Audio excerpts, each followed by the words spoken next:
Session 6, Networking with TCP IP, meaning the focus is now Transmission Control Protocol, Internet Protocol, TCP IP. This is session 6. Agenda of the session is families of protocols, the TCP IP protocol, dynamic IP addresses, static IP addresses, and the TCP IP protocol suite. TCP and UDP. Transmission Control Protocol or TCP is connection oriented. It is defined in RFC 793. UDP is connectionless. It is defined in RFC 768. TCP Services.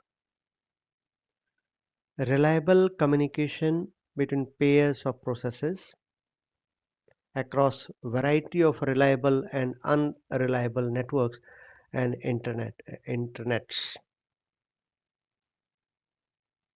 Across variety of reliable and unreliable network in the internet. Two labeling facilities. One is data stream push. Second is urgent data signal. Data stream push. TCP users can require transmission of all data up to push flag. Receiver will deliver in same manner. It avoids waiting for full buffers. Then we have urgent data signal.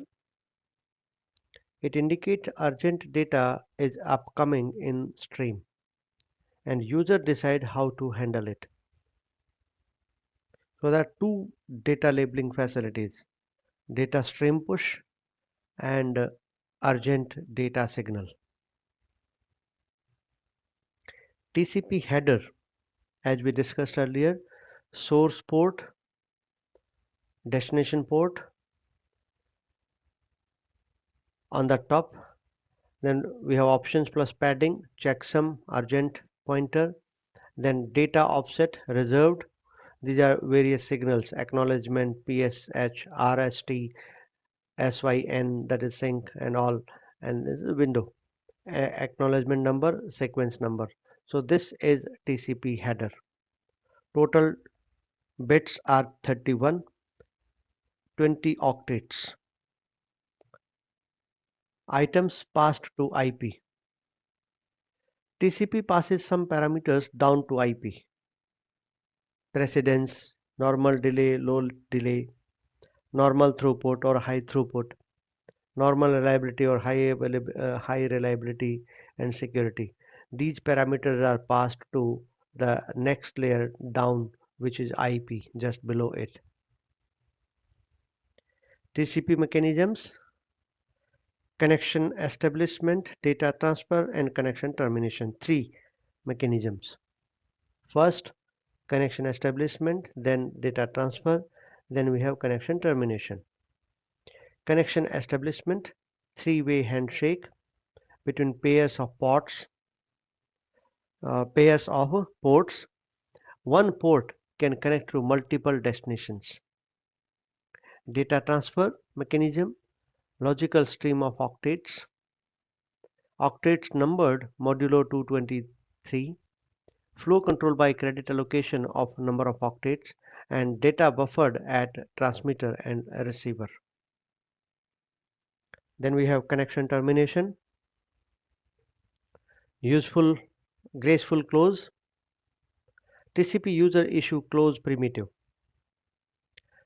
Transport entity sets final flag on last segment sent and abrupt termination by abort primitive. Entity abandons all attempt to send or receive data. Then RST segment is transmitted. Implementation policy options for this: send, deliver, accept, retransmit, acknowledge. These are the policy options: send, deliver, accept, retransmit, and acknowledge of receipt. Send. If no push or close TCP entity transmits at all its own convenience, data buffered at transmit buffer may construct segment per data batch and may wait for certain amount of data. Deliver. In absence of push, deliver the data at its own convenience, may deliver as each in order segment received, may buffer data from more than one segment. Accept. Segment may arrive out of order. In order, only accept segment in order and discard out of order segments. In Windows, accept all segments within the receiver window, within receive window. Retransmit. TCP maintains queue of segments transmitted but not acknowledged. TCP will retransmit if not acknowledged in given time, first only or batch or individual, depending on if acknowledgement is not given in time.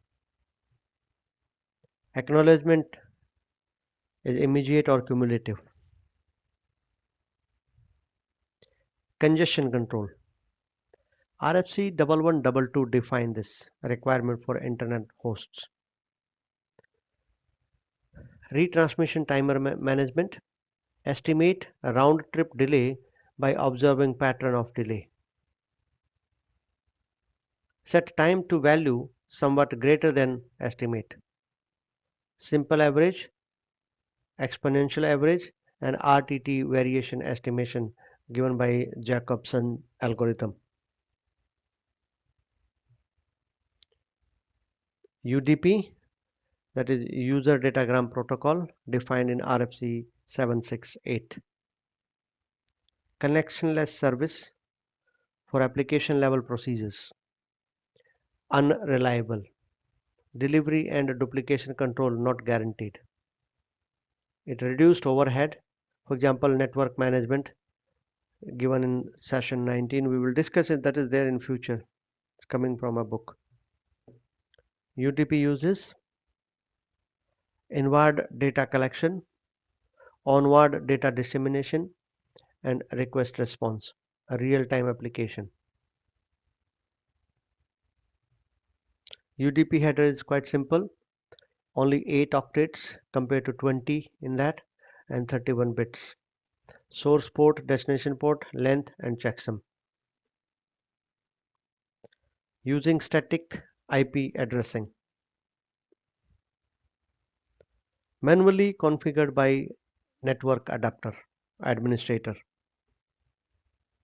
Advantages of static IP: useful for printer servers which needs fixed IP address. Increased control of resources, that is security. Disadvantages: time consuming because you have to manually configure it. Then using dynamic IP addressing. Automatic assignment of IP addresses. But for this you need a DHCP server running and offering these IP addresses on leash. So it is useful if frequent changes in users, that is for example wireless hotspots. It uses DHCP, Dynamic Host Configuration Protocol, as I said, which is responsible for allocating IP addresses or giving IP addresses on leash. IP address is leased for a period of time.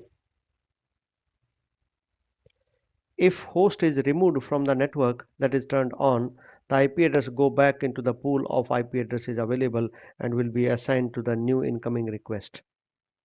It is preferred method for large networks. Reduces the burden of network support. TCP IP protocol suite. Dominant commercial protocol architecture. Specified and extensively used before OSI. Developed by research-funded US Department of Defense, used by Internet. TCP/IP protocol architecture, we have these layers. Application layer on the top, responsible for communication between processes or applications. Then we have end-to-end transport layer, TCP or UDP. End-to-end transfer of data may include reliability mechanism. It hides details of underlying network. Then we have next layer is IP layer, which is responsible for routing of data. Then we have network layer, that is logical interface between end systems and the network. And at the bottom, at the lowest level, we have the physical layer, which is transmission medium, signal rate, and encoding, which are done at this layer, physical layer.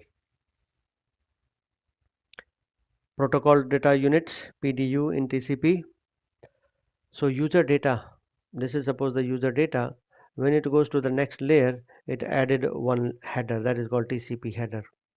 Then data further travel down, then IP header will be added. Then data further down go down, network header will be added. So every layer had add its own header to the packet.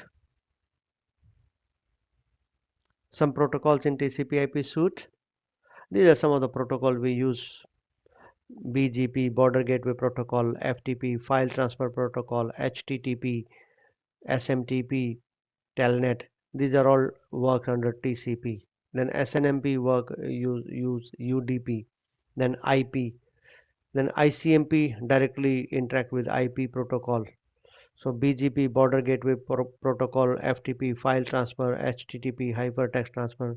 These are all full form of these protocol suite which we use in TCP/IP. That's all for this session. Thank you very much.